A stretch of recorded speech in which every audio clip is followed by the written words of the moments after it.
valideynlərin davranışının istər ailə üzvlərinin bir-biri ilə olsun, ata-ana, istərsə də ailə üzvlərinin qeyri-ailədən olan şəxslərlə olsun, davranışı bizim ətrafımızdakı şəxslərə, xüsusilə də bizim övladlarımıza və qeyri-övladlarımıza, yəni qohumluqda olan uşaqlara təsiri var.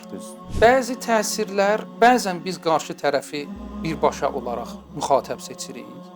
Bəzən isə yox, biz qarşı tərəfə bir mesaj ötürmək istəmirik. Başqa bir şəxs ilə bizim davranışımızdan yanımızdakı şəxsə bir mesaj ötürülür. Təsirlənir onu. Təsirlənir. Bəli.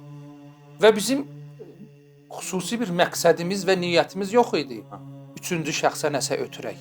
Sadəcə istəsək də, istəməsək də bizim davranışımızdan bu nəticə çıxır. Buna tərbiyədə deyirlər vizual məlumatlar, yəni müşahidə ilə əldə olunan məlumatlar. Müşahidə vasitəsilə əldə olunan məlumatların bizim övladımızın tərbiyəsinə həddindən artıq təsiri var. Ya müsbət təsiri var, ya mənfi təsiri var. O davranışdan asılıdır. Deməli bu vizual məlumatlara nə daxildir? Bizim davranışımızdan ötürülən mesajlar, bizim danışığımızdan ötürülən mesajlar, bizim vəziyyətimizdən ötürülən tərbiyəvi mesajlar.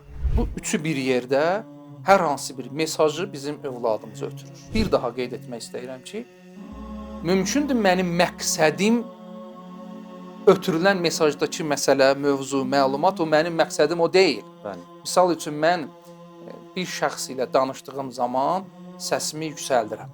Ailədə mən olduğum zaman ana ilə məsələn kobudluq eləyirəm. Ya ana ata ilə, ya ata ana ilə. Ata ana ilə bu davranış zamanı istəmir övladına, valideynə qarşı hörmətsizlik etmək olar mesajını ötürsün.